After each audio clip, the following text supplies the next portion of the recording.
Day two of the NBA playoffs went down. Let's start out with the Pacers and Hawks. Now, Indiana is known to be a great defensive team, and yesterday was just no different.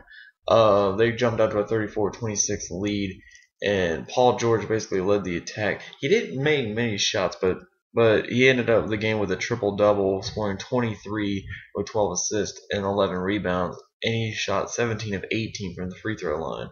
Now, throughout the game, the Pacers were able to get to the line and make their free throws. I believe they made their first 26 or 27 before they finally missed their first one. And really, the Hawks could just never come back in the game because the Pacers' defense was so devouring, and they were able to score in an efficient rate that the Hawks could never get back in it because the Hawks were still down by 8 at halftime. And then the Pacers would increase the lead by 7 to go up by 15 at the end of the third, and the final score would end up being 107-90.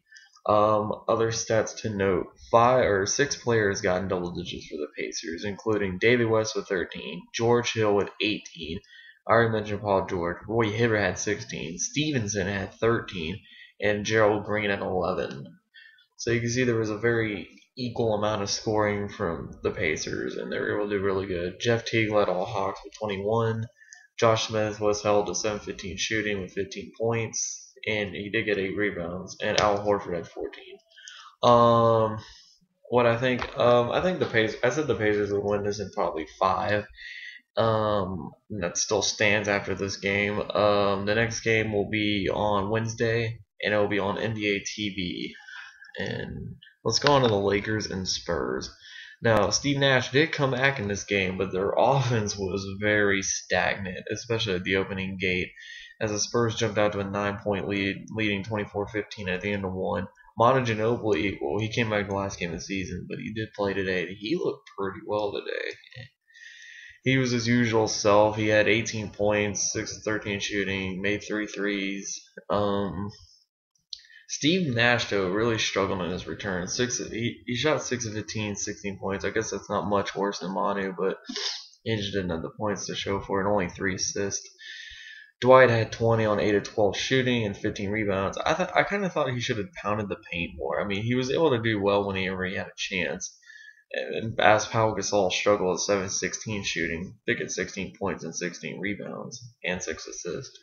But I feel like there's not enough equal perimeter shooting because but then again, they can go in, they can keep trying to go inside, but it's going to get too obvious that in the fact that they have not much perimeter outside shooting, it really helps. And you can say losing Kobe is also part of that as well, and the Lakers could really never get back in it as the Spurs win 91-79. Tony Parker had 18 points, 8 assists, despite only shooting 8 of 21. But that's still pretty decent for him.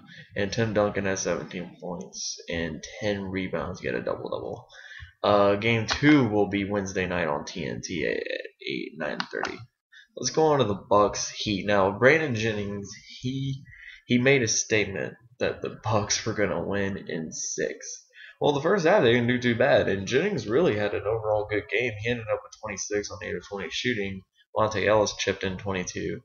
But in the second half, the Heat showed who the superior team was as LeBron went off, and LeBron and Ray Allen Ray Allen made a ridiculous 3 at the shot clock expired. And at the third quarter, and that game was just never really close. Again, once the second half occurred, so Heat win 110-87. I do think the Bucks will win at least one game, but this game wasn't really that foretelling, as the next game will be on Tuesday on NBA TV. If you can ever believe a 1 seed playing an NBA TV game, especially the Miami Heat, a team that the NBA looks after a lot. That just shows how much stock they have in the Milwaukee Bucks. Now last game, let's go on to the James Harden return game. Rockets Thunder game 1. The Rockets looked, how do I describe it, terrible. They didn't even make a field goal until 5 minutes 47 seconds left in the first quarter. That's how awful they looked. But Fortunately for them, they were only down 7 at the end of the first, but the Thunder would only just pile on quarter after quarter. As Durant didn't really have a particularly amazing game, but he had a decent game. He still ended up with 24, and he still ended up being the leading scorer. Russell Westbrook had 10 assists, 19 points. But the problem with the Rockets is that James Harden's pretty much a one-man show, and he didn't even shoot that well. He shot 6 and 19, 20 points. And Jeremy Lin, the guy who was supposed to be the second fiddle, 1 of 7, 4 points.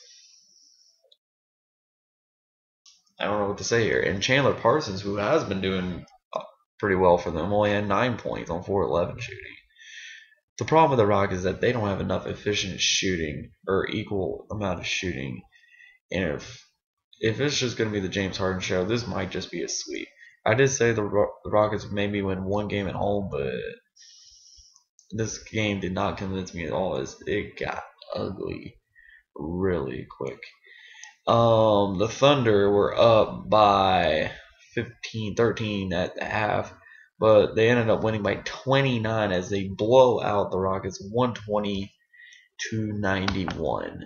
As game 2 will be on Wednesday night on TNT. Now that's all today. Be sure to come back on Monday night for Bulls Nets, followed by Grizzlies Clippers.